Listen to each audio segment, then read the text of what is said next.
그럼 문제 한 문제 풀었죠 지금? 24번. 그래서 여기서 포인트는 이제 전자 어음 자체는 개정 과목이 아니다라는 거겠죠. 받을 어음이 개정 과목이고, 그러니까 이 전자 어음의 형태를 좀 생각해 보면은 내가 전자 어음을 받았잖아요. 그럼 이거는 상황이죠, 상황. 전자 어음 수취. 전자 어음을 수취했다. 이건 그냥 상황입니다. 그럼 이 이후에 개정 과목이 뭐가 나올 수 있니 하면 받을 어음이 나올 수 있다. 그리고 미수음도 나올 수 있죠.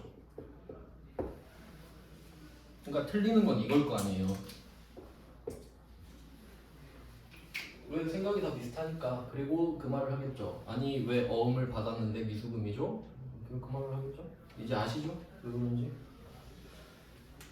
그래서 이때 한 번 또 상기를 해야 됩니다.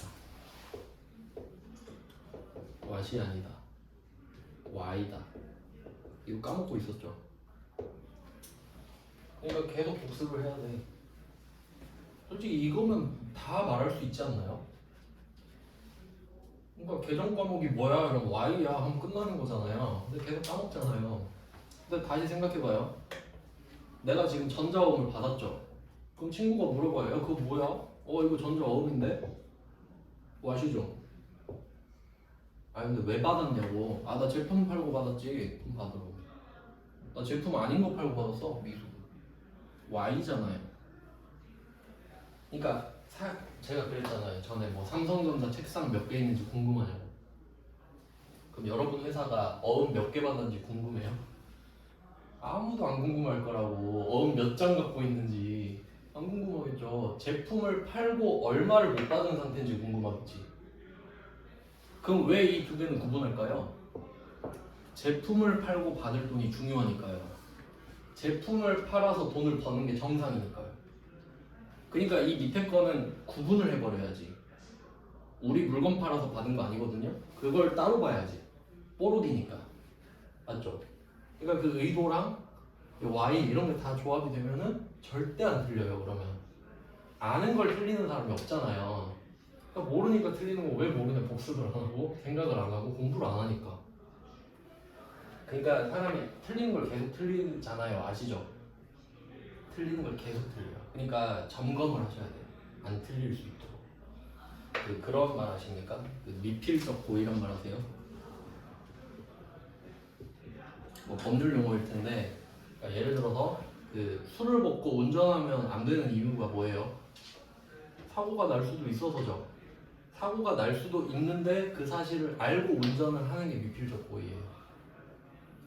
그럼 여러분이 이걸 보고 나 이거 헷갈릴 수도 있겠다 이 생각했죠. 근데 복습을 안 하면 그게 미필적 고의라고. 알겠죠? 근데 보통 사람들이 그렇게 살더라고. 내가 봤을 때 내가 약간 좀 인류학자 좀 그런 걸 꿈꾸거든요. 사람을 관찰해요. 수강생 보면서 관상 보면서 쟤는 딱 공부하게 생겼구나 이런 거 좀 데이터도 쌓이고, 쟤는 듣는 척만 하고 실제 공부는 안 해. 뭐 이런 것도 다 알아요. 솔직히 말하면. 하여튼 그렇더라고요. 사람이. 그래서 내가 먹고 사는구나 싶기도 하고. 사람들이 공부를 계속 안 해주니까 여러분은 좀 하셨으면 좋겠네요. 합격하면 좀 알려주기도 하고. 제가 합격 후기가 되게 많아요. 진짜 많아요. 근데 합격했는데 안 알려주는 사람도 많더라고요. 그런 경우가 있었어요. 길 가다가 안녕하세요 이러고 난 모르는데 누구지? 쌤 덕분에 합격했어요. 다행이다. 모르지만 반가워요 그냥 그러고. 떨어졌으면 저 아는 척 했겠습니까? 그러니까 기분 좋게 만나려면 나중에 우리가 저 세무사장을 맡기셔야 되잖아요. 그러니까 합격을 하고 기분 좋게 저를 만날 수 있어야죠. 아시겠죠? 열심히 하세요. 제가 방법 알려주잖아요. 이대로만 열심히만 하면 된다고. 왜냐면 그 방법을 잘 모르는 경우가 많거든요. 네, 그러면 24번을 풀었어요. 이걸 왜 풀었냐면 제가 개정 과목별로 문제를 나열하고 있어요. 그러면 여기서는 외상 매출금도 나오고 받으러옴도 나왔죠. 그럼 한 큐에 딱 해결됐잖아요. 그리고 이걸 넣어야 상황을 이해하실 수 있으니까. 그러니까 일단은 물건을 보내놓고 검수가 끝날 때까지는 외상 매출금, 끝나니까 어음을 보내줬구나. 이게 정상이겠군. 이해를 하셔야 돼. 네, 이렇게 했고, 그 다음에 25번. 이제 그 매출 채권을 다시 한번 볼게요. 매출 채권.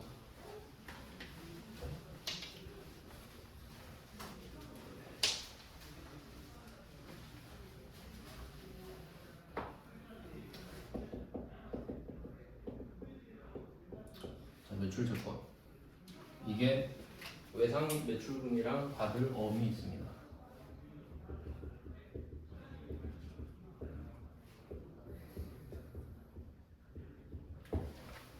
이거 아시죠? 여기까지. 그러면 이제 실제 상황으로 가는데 외상 매출금은 사실 증거가 없습니다. 맞죠? 그럼 물건 보내놓고 어음을 기다리는 상태니까 일반적으로. 그럼 받을 어음은 어때요? 증거가 있죠. 받았으니까 지금. 그리고 좀 불안정한 상태죠. 외상 매출금. 그러니까 이런 상태로 외상을 두진 않겠지. 그러니까 일시적인 거라고 말씀드렸죠. 상식적으로 여러분이 물건 파는데 믿고 할게 그럴 리가 없어요. 인간은 진짜 돈 앞에서 추악해져요 진짜. 그래서 많이 벌어야 된다 생각해요. 내가 없으면 돈 앞에서 추악해지거든요. 있으면 안 그러겠지. 그럼 이제 외상 매출금. 네, 외상 매출금. 뭐 하려고 그랬지? 네, 그럼 외상 매출금은 만약에 내 급전이 필요하다. 이렇게 급전. 외상 매출금이 있는 상태. A라는 거래처한테 외상 매출금이 있는데 내가 지금 돈이 급해요. 그럼 혹시 은행 가가지고 저 3개월 뒤에 A한테 500만 원 받는데 요걸 좀 저한테 사시면 안 될까요? 하면 여러분이 은행이면 사요? 안 사겠지. 증거가 없는데요. 거짓말 쳐도 되잖아. 저 A한테 3개월 뒤에 1억 받는데 이거 저한테 사실래요? 9천만 원에? 누구나 할 수 있죠. 이 말을. 은행은 바보가 아니기 때문에 안 사겠죠. 그러니까 이 외상 매출금은 당사자랑 끝내야 돼요. 맞죠? 내가 A한테 외상을 줬으면은 A한테 돈을 받든지 어음을 받든지 걔랑 끝내야 된다고. 맞죠? 그러니까 얘는 후속 조치가 그냥 받을 어음이에요. 맞죠? 외상 매출금 뒤에 생길 수 있는 거는 돈을 받거나 어음을 받거나라고. 그러니까 얘는 이 다음 순서가 받을 어음일 수밖에 없어요. 맞죠? 그러니까 이 외상 매출금이라는 계정 과목은 받을 어음이 되거나 돈을 받거나가 끝이에요. 그러니까 얘는 이제 할 게 없지. 자, 근데 이제 어음은 어떤 거야? 자, 받을 어음은 계정 과목이죠. 실제로 우리가 받은 건 뭐죠? 실제로 받은 건 약속 어음이에요. 그러니까 이게 전자 약속 어음인데 저번 정부에서 아마 바뀌었죠. 주식이랑 그 어음이랑 다 전자로 바꾼다고 한 것 같은데 유가증권만 그런가? 약속 어음을 받은 거예요. 그러니까 이걸 잘 구분하셔야 돼요. 우리가 지금 받을 어음을 쓴 건 계정 과목이고요. 이 계정 과목을 쓴 이유는 제품을 팔고 약속 어음을 받았기 때문이죠. 그럼 우리가 실제로 받은 건 뭐예요? 약속 어음이잖아요. 받을 어음을 받은 게 아니잖아. 이해돼요? 그러니까 이 약속 어음에 대한 후속 처리를 배울 겁니다. 지금. 증거가 있잖아요, 이제. 그러면 이걸 상황을 설명을 드릴게요. 자, A, B, C 이렇게 있다고 합시다. 얘 은행이에요. A 회사, B 회사, C 은행 이렇게 해볼게요. 은행도 회사긴 한데 그냥 구분하려고. 자, 그럼 이때 B가 물건을 팔았어요. 매출을 일으켰어요. 네, 이 회사가 돈을 줘야겠죠? 근데 어음을 준 거예요. 어음. 약속 어음을 준 겁니다. A. 자, 지금 요런 상황이 있는 거예요. 그럼 지금 B는 약속 어음 A가 생겼죠. A한테 이거 날짜가 그 어음에 보면은 날짜가 있죠. 그 24번 보시면은 날짜가 두 개 있어요. 발행일이랑 지급기일 있죠. 그럼 발행일은 오늘이에요. 오늘 내가 자 줄게. 그리고 이 지급기일에 갖고 오면 바꿔줄게. 이런 내용이에요. 그러니까 약속어음이지. 약속하는 거잖아요 지금. 그러니까 약간 그 차용증서랑 기능이 비슷하죠. 근데 일단 이자는 지금 여기 넣고요. 그리고 지급지를 보세요. 신한은행 영등포 지점도 있죠. 그러니까 한번 생각해 보세요. 여러분이 이거 예, 여러분이 희망기계라고 합시다. 희망기계. 그럼 희망기계가 성모기계한테 준 거잖아요. 우리가 성모기계죠 지금 이 문제에 한해서는. 그럼 여러분이 그러니까 이거를 성모기계라고 치면은 그럼 희망기계 회사 찾아가나요? 돈 줘 이러면 좀 너무 그렇잖아요. 일하는데. 그러니까 지도지은행에 맡겨놨겠지.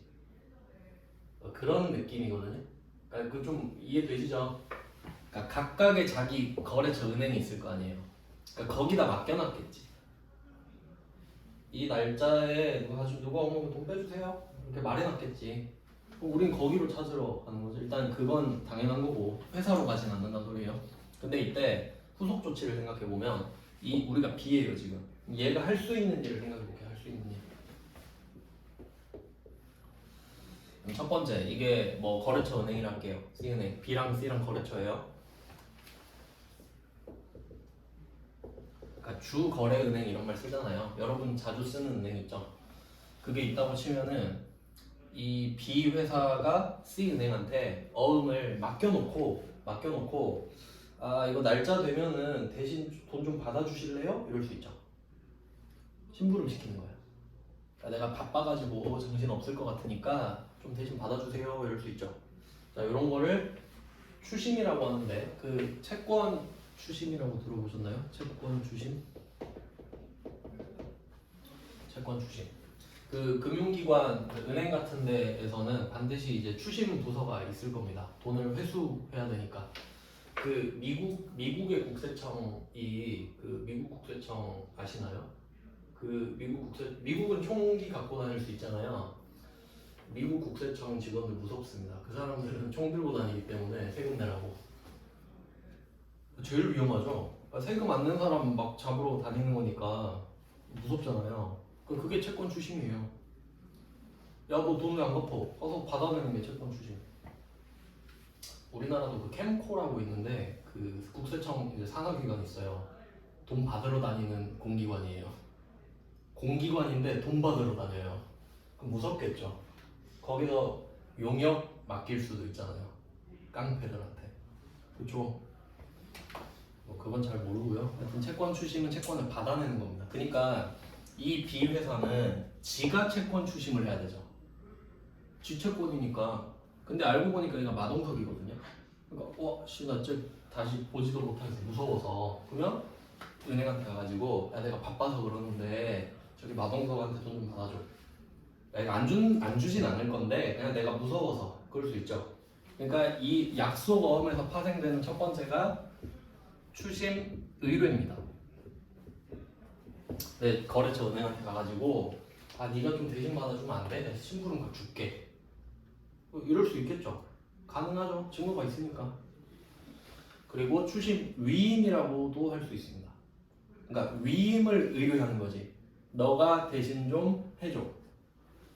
근데 요거는 이런 식으로 가면 한도 끝도 없어요. 그러면 여기 국어 단어 다 적어야 되죠. 느낌을 기억하시는 거예요. 내가 추심을 해야 되는데 너가 좀 해주면 안 돼? 그 느낌으로 간다고. 그러니까 위임, 의뢰 이 단어가 나와야 되는 게 아니라 알겠죠? 무슨 말인지. 내가 해야 되는데 짬 처리하는 거지 그냥. 그럴 수 있겠죠. 추심, 의뢰, 위임. 그 다음에 두 번째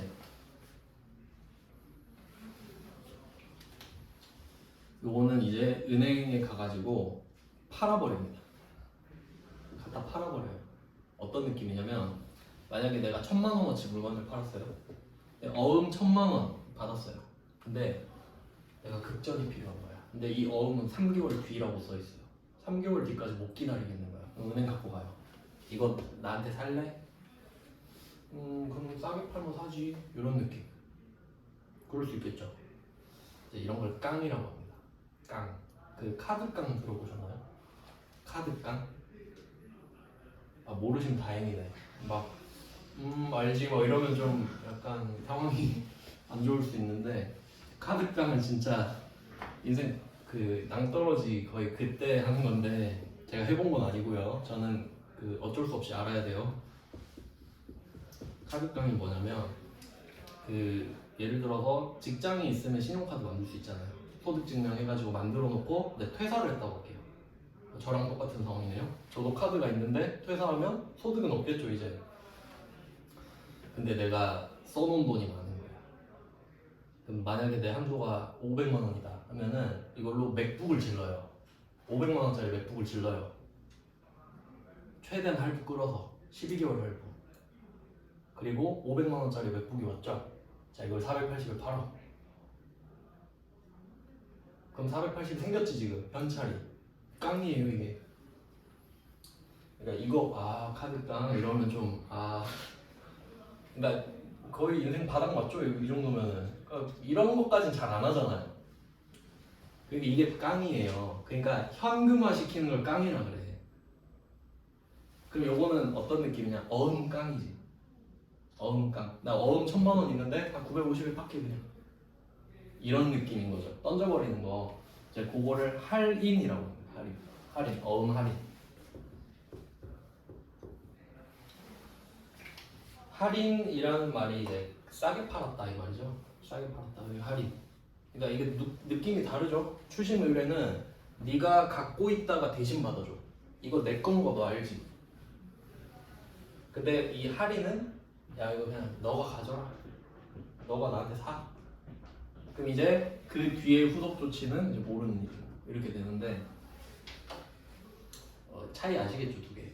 근데 여기서는 반드시 나오는 말이 있어요. 할인이라고 하면은 매각 거래라고 말을 하거든요. 근데 저는 솔직히 좀 이런 깊은 주제는 아예 안 내는 게 낫다고 생각을 하는데 저는 이 시험의 단점을 그렇게 생각해요. 그러니까 좀 만약에 전 400에 1급만 땄다고 그만둔 사람이 엄청 많거든요. 그걸 못 따는 사람도 더 많고 그러면 좀 약간 뭐랄까? 그런 말 아세요? 책을 한 권만 읽은 사람이 제일 무섭다? 그런 말 아세요? 이상한 신념이 생기거든요. 잘 모르는데 배우긴 배웠잖아요. 그래서 저는 혹시 그렇게 될까봐 뒤에 이야기까지 다 해드리는 거예요. 그러니까 자격증은 여러분이 어떻게든 딸 수 있거든요. 솔직히 말하면 그쵸? 내가 발등에 불 떨어지면은 야 너 잠자지마 해도 공부에서 합격할 거예요. 자격증 합격은. 근데 모르는지 야 너 알아와. 그럼 어떻게 알아볼 거야? 그럼 말 안 되죠 그거. 그러니까 합격은 여러분이 알아서 하시고 저는 그냥 실제 상황을 알려주겠다. 그러니까 이 시험이 얼마나 후려쳤는지는 알아야 된다. 그러니까 차라리 안 냈으면 좋겠는데 기어코 내요. 문제를 이상하게 바꿔가지고. 자 그러면 이 문제가 그거거든요. 27번. 내가 한번 봐봐요. 25번에 추심 나오죠. 어음 추심. 25번에 어음 추심 이것만 표시해요. 그리고 또 이거 잘 생각해야 됩니다. 25번에 바드러움 나왔죠. 25번에 바드러움 있잖아요. 이게 계정 과목인가요? 약속 어음인가요? 이건 계정 과목이지. 우리가 약속 어음 보고 이거 바드러움이다 이렇게 안 하잖아요. 그러니까 받을 어음은 계정 과목에서만 쓰는 말이죠. 그러니까 이건 바드러움은 빨간색인 거야. 그러니까 이게 이렇게 수준이 낮아요 시험이. 그 다음에 26번은 약속어음 나오죠. 이게 정상이지. 무슨 말인지 아시겠어요? 그러니까 26번처럼 말해야 정상이에요. 그럼 한번 생각해봐. 26번에 일심 기업에서 매출 대금으로 받아 보관 중인 약속어음. 이 결과물이 바드러움이죠. 이렇게 내야 된다고 문제를. 근데 25번은 수준이 낮아. 그냥 바드러움이야 이러고 있잖아요. 그러니까 이렇게도 나오고 저렇게도 나오니까 두 개 나온 거예요. 그리고 26번도 추심 나왔죠. 그러니까 제가 방금 말씀드렸죠. 추심 자체는 채권을 받아내는 행위를 말하는 거예요. 그러니까 내가 추심을 해야 된다고 원래. 그러니까 추심이라는 단어가 나왔다고 해서 이 이슈가 되는 게 아닙니다. 의뢰가 중요한 거죠. 무슨 말인지 알겠죠? 그러니까 추심은 내가 해도 되고 네가 해도 되거든요. 근데 내가 하면 돈 안 들죠. 내가 하면 되니까 그냥. 근데 25번은 의뢰가 나왔잖아요. 네가 좀 해주면 안 돼? 내가 4,500원 줄게. 그러니까 이 1번 이슈는 저거라고. 의뢰. 내가 하면 이슈가 없다고요. 내가 하면 건 내가 하는 거지. 그 다음에 26번 얘도 추심 의뢰 나왔죠. 근데 위임 이렇게 나왔다고 아 이건 답 아니네 이러면 안 된다죠. 그러니까 의뢰 위임 안 나와도 아 좀 부탁했다 이럴 수도 있잖아요. 추심을 부탁했다 이럴 수도 있지. 그렇게만 해도 쏠쏠하게 틀립니다. 사람들이 기계적으로 외우거든요. 근데 그런 건 의미가 없다 그랬죠. 그럼 한 글자만 바꿔도 다 틀리겠네. 자 그러면 25번, 26번은 둘이 묶어서 추심 의뢰죠. 그럼 두 문제를 넣은 이유를 볼게요. 25번은 좀 짧잖아요. 수수료를 줬죠. 자 얘는 내가 어음을 딱 맡기러 갔어요. 자 이거 좀 대신 팔아줘 하니까 야 그럼 4,500원 줘. 알았어 줄게. 끝. 달라고 할 때 준 거예요. 그러니까 수수료 주고 끝. 왜냐면 만기가 지금이 아니잖아요. 만기는 따로 있지. 그러니까 내가 이거 한 달 뒤에 만기인데 너가 갖고 있다가 좀 받아줘. 그럼 수수료 주고 가. 알았어 줄게. 끝. 그럼 만기 때는 만기 회계 처리가 따로 있겠지. 이해됐죠? 그 시점 차이를 이해하셔야 되지. 그럼 26번 보세요. 얘 만기가 도래했죠. 왜 갑자기 만기 이야기를 하지? 하니까 추심 수수료를 차감했죠. 그럼 상황을 한번 생각해 볼게요. 내가 옛날에 200만 원짜리 어음을 들고 은행에 갔어요. 야 이거 갖고 있다가 좀 대신 받아줘. 돈 내놔. 수수료 3만 원. 아 근데 나 지금 돈이 없는데 너가 이거 받아가지고 200을 얘한테 받아가지고 네가 3만 원 가져. 그래? 그럴 수도 있죠. 알았어 그럼 197만 원만 준다? 이럴 수 있잖아. 그겁니다. 차이 아시겠어요? 수수료 줘 했을 때 알았어 지금 줄게 하면 25번. 아 지금 돈 없는데 네가 받아갖고 3만 원 갖고 나머지 나 주면 안 될까? 그게 26. 둘 다 나올 수 있죠. 둘 다 넣었어요. 그러니까 절대 틀리면 안 돼요. 저는 모든 문제를 다 넣었어요. 왜냐면 일반 전표 문제가 300문제가 넘어요. 주제별로 정리한 게. 물론 그걸 다 풀어야 되는 건 아니에요.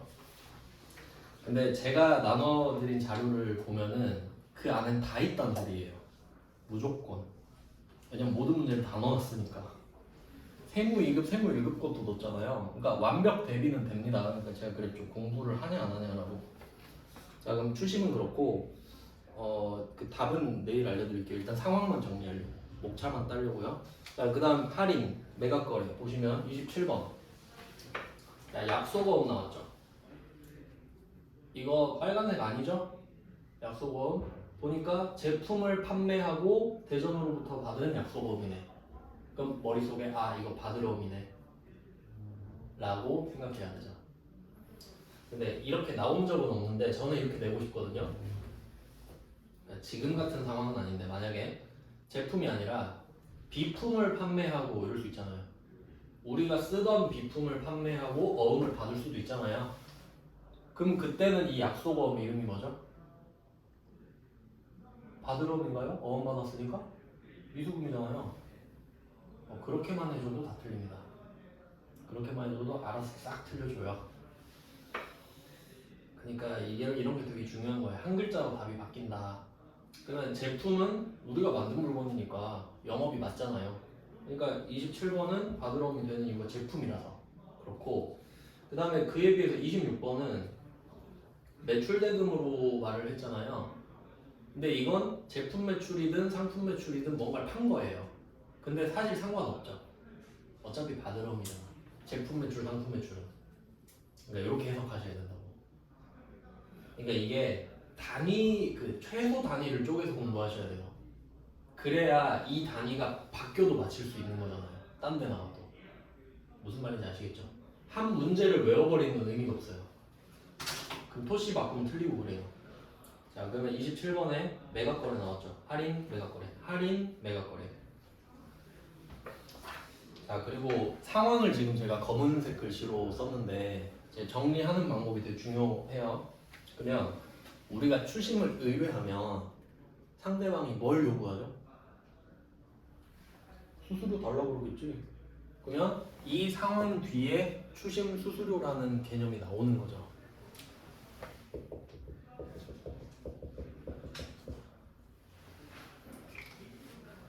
맞죠? 내가 추심을 남한테 의뢰했잖아요. 내가 하는 게 아니라. 내가 하면 수수료를 내가 나한테 주진 않겠지. 그럼 야 좀 해줘 하니까 수수료를 부탁하겠죠. 나한테 내놓으라고. 그럼 이게 나오는 거지. 이렇게 자연스럽게. 그 다음에 할인. 할인은 은행에 싸게 팔아버리는 거죠. 싸게 팔아버리는 거예요. 그러면 무슨 말이 나오냐? 할인료가 나오죠. 얼마를 덜 받았냐 이 말이에요. 그러니까 내가 1,000만 원짜리를 950에 팔았잖아요. 그럼 50 못 받았죠. 그게 할인료잖아. 그럼 할인료가 나오겠네요. 할인을 했으니까. 그러니까 이런 식으로 정리가 돼야 됩니다. 그러니까 이렇게 정리를 해야 문제에 안 끌려다니고 내 개념대로 풀 거 아니에요. 그러니까 내 왁구를 여기 갖다 놓고 이 문제가 여기 맞는지 갖고 오라고요. 그럼 추심 수수료 맞고 할인료 맞고 이렇게 돼야 된다. 근데 이 왁구가 없으면 끌려다닌다고 그냥 뭐지? 어음이네. 매각거래가 뭐였지? 이렇게 된다고요. 내 중심이 있고 문제를 갖고 와야 되는데 근데 매각거래 보이시죠? 매각거래로 처리한다. 아 제가 그거 말씀드렸죠. 그 간주랑 추정 말씀드린 적 있죠. 이게 그 좀 이거 자체를 물어보진 않지만 되게 문제 풀 때 중요한 거라서 알려드린 건데 간주한다라는 말은 간주라는 말이 나오면 그러니까 A로 간주한다는 뭐였죠? A입니다 이제. 아니어도 상관없어요. A로 간주하면 A예요 이제. 그러니까 용의자한테 야 너 그냥 범인으로 간주할게? 그럼 그냥 얘 범인이야. 필요 없어 이제. 추정 그런 거 필요 없죠. 추정은 깨질 수 있다 했잖아요. 근데 간주한다라는 말 대신에 쓰는 게 뭐뭐로 본다예요. 무서운 말이에요 이거. 뭐 그냥 그게 보는 게 뭐 무섭다고. 간주한다 대신에 쓰는 말이 본다예요. A로 본다. 그럼 이건 뭐예요? A가 아니어도 A야. 왜 A로 보니까 같은 뜻이거든요. 그래서 실제로 그 어려운 시험에서는 이거 가지고도 답이 바뀌죠. 뜻이 아예 다르잖아요. 추정한다, 간주한다로 답이 바뀐다니까. 그러면 여기서 느낌이 어때요? 매각거래로 처리한다 느낌이.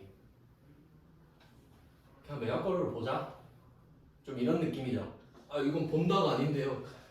그러면 안 돼요. 느낌이 이걸로 처리합시다 이렇게 된 거니까 우린 그걸로 한 거예요 이렇게 된 거죠. 합의를 본 거죠. 근데 이제 실제 상황을 알려드릴게요. 매각거래는 말이 안 되는 걸 알려드리려고. 자 여러분이 B예요. 물건 팔고 어음 받았죠? 1,000만 원짜리. 자 그럼 이제 어음을 팔러 가요. 자 1,000만 원짜리 어음 있는데 이거 950에 판다 하니까 얘가 여러분이 은행이 돼보세요. 1,000만 원짜리 어음을 들고 왔어 누가. A 써있는 거. 근데 B가 들고 온 거지. B가 왔는데 A 들고 온 거예요. 지 이름이 안 써있겠지 당연히. 그리고 이걸 950에 팔겠대. 그럼 여러분 살 건지 생각해봐요. 그럼 이제 우리가 지금 아직 안 배운 개념이 있는데 부도라는 개념이 있습니다. 들어보셨죠? 부도 수표 이런 거. 그러니까 수표랑 어음의 공통점이 있는데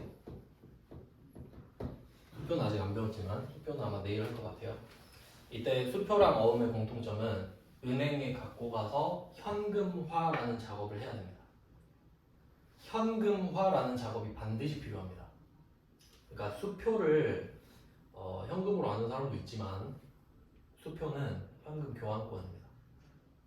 그러니까 당첨된 로또 복권이랑 똑같은 거예요. 그러니까 여러분이 로또 당첨되면 1등 당첨됐어. 그럼 이것만 들고 다닐 거예요? 이거 10억이다 이러면서 바꾸겠지 현금으로.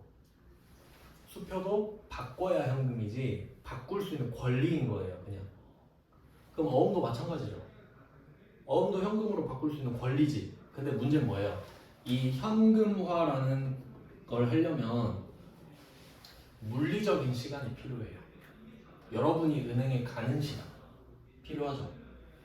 수표는 사실 수표법에 의해서 갖고 가면 바로 바꿔주거든요. 수표는 그 기한이 없어요. 그냥 수표는 바로 바꿔줘. 근데 어음은 어때요? 지급기일이 써있죠. 그럼 뭐가 더 위험해요? 어음이 더 위험하지. 그러니까 여러분이 막 설날에 세뱃돈으로 수표를 받았어요. 막 빨리 설 연휴 끝나라 은행 가야지 이 생각할 거 아니에요. 근데 별로 안 길죠. 며칠만 참으면 되잖아요. 근데 어음 받았어. 세뱃돈으로 어음 받은 거예요. 한 달 뒤.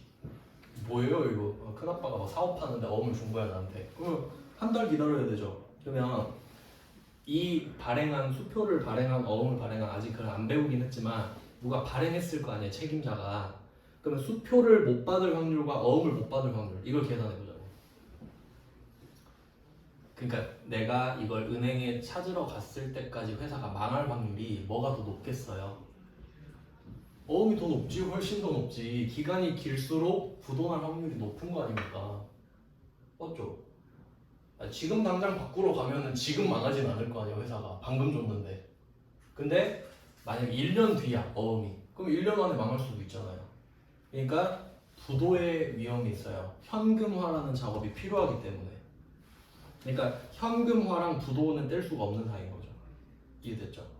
근데 이걸 또 부도라고 외운 사람을 위해서 지급 거절이라는 말을 쓰거든요. 근데 원래 지급 거절이 맞아요.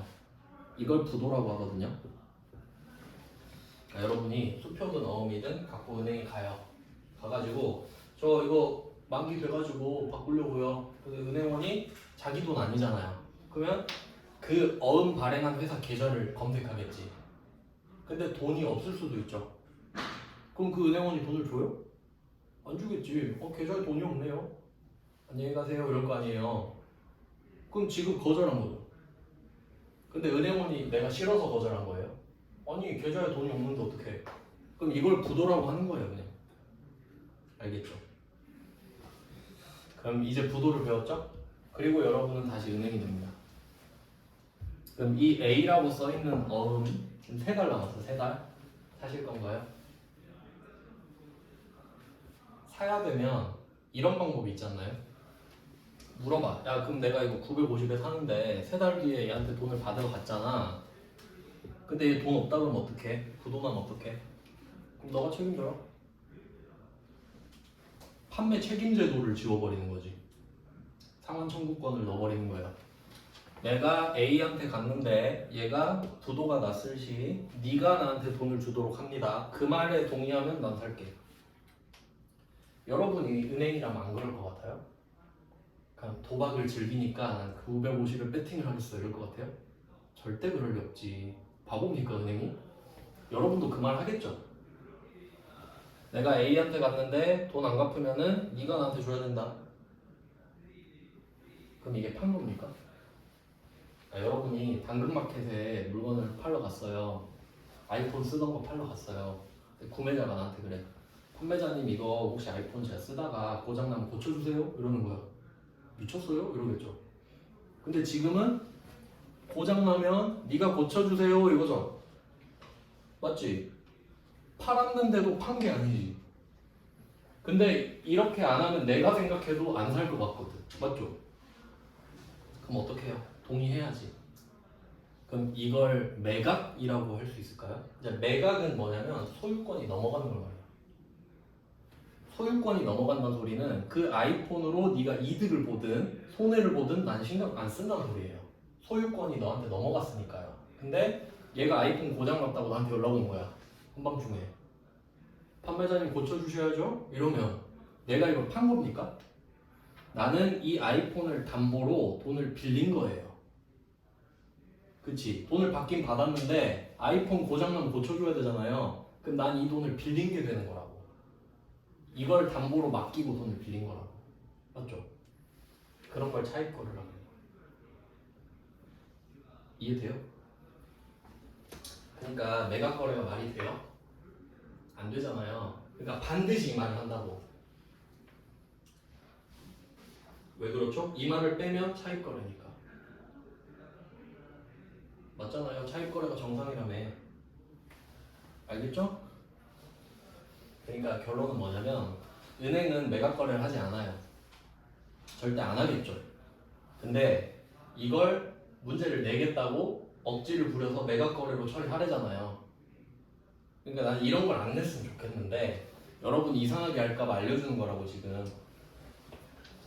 알겠죠? 그러니까 은행은 지금 이 은행은 미친놈이에요. 아, 부도나면 어쩔 수 없죠 하고 이런 느낌이야. 정신 나갔다니까요 지금. 그게 매각 거래인 거예요. 그 느낌을 받으셔야 돼요. 그냥 매각 거래인 것 같지 이게 아니라니까. 이 사람 정신 나갔어요. 은행원이 미쳤어요. 그럼 오 지금 저로의 찬스 빨리 팔아야죠. 그 느낌을 받아야 된다고. 알겠죠? 그러니까 원래는 차익 거래. 원래는 차익 거래. 그래서 이번 이런 거 설명할 때가 제일 좀 그래요. 그냥 넘어가면 여러분 이상하게 알 수도 있잖아요. 목록만 또 쓸게요. 그 다음에 3번. 3번이 배서양도. 배서양도.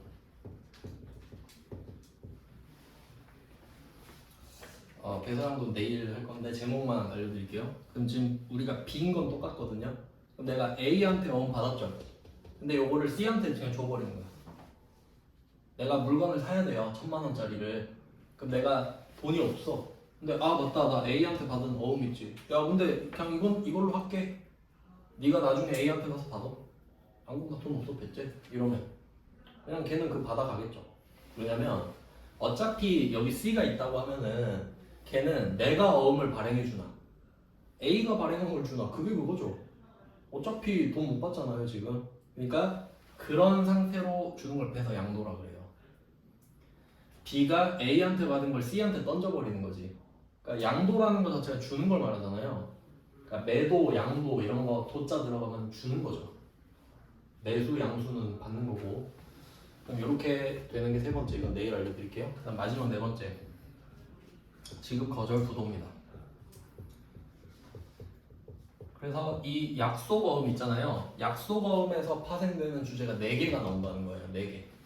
물론 더 있는데 굵직한 주제는 4개예요. 그러니까 뭐 어음을 연장하는 경우를 개설하고 하고 그러는데 그런 거는 뭐 잘 안 나오고 요 정도가 좀 굵직한 주제거든요. 그래서 이 2개는 이제 내일 설명하고 문제 풀고 하겠습니다. 그러니까 지금 하고 싶은 말은 외상매출금 그 뒤에 후속 조치는 현금을 받거나 받으러옴이 되거나 밖에 없죠. 미수금이 될 수는 없죠 절대. 외상매출금은 받으러옴밖에 안 되죠. 이미 그 매출을 했다는 전제가 깔리기 때문에. 근데 이 받으러움에 대해서는 4가지 이슈가 있는데 근데 받으러움 자체에서 나오는 게 아니라 이 받으러움이 약속어음이기 때문에 생길 수 있는 거다. 그러니까 지금 약속어음을 받았는데 받을 어음인 상태인 거잖아요. 근데 내가 약속어음을 받았는데 미수금일 수도 있잖아. 그러니까 미수금으로 되어 있는 약속어음도 있을 수 있죠. 걔한테도 똑같이 적용된다는 소리입니다. 맞죠? 그러니까 이 4개는 받으러움에 생기는 주제가 아니라 약속어음에 생기는 주제라고. 아시겠죠? 여기까지 하고 내일 이어서 보겠습니다. 고생하셨습니다. 고맙습니다.